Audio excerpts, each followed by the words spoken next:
PF claim status settle दिखा रहा है पर पैसा तो अकाउंट में आया ही नहीं।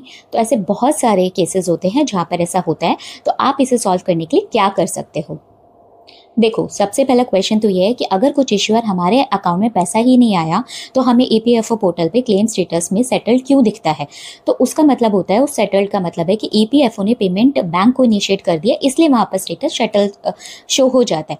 लेकिन अगर बैंक की तरफ से कुछ इशू है तो वो पेमेंट वापस भी ईपीएफओ के पास आ जाती है, मतलब या तो रिवर्स हो जाता है या फिर वो फेल्ड हो जाता है, बट उस स्टेटस को अपडेट होने में थोड़ा टाइम लगता है।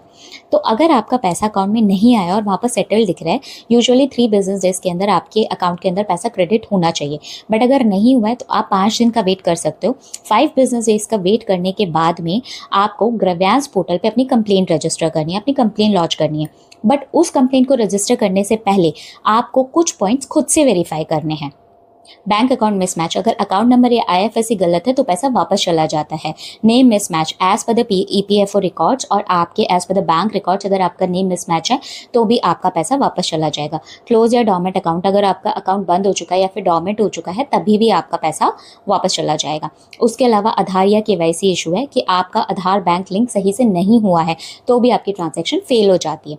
तो अगर आपकी ये सारे के सारे पॉइंट्स बिल्कुल एकदम ओके परफेक्ट हैं तो आप ग्रेवियांस पोर्टल पे कंप्लेन लॉन्च कर सकते हो।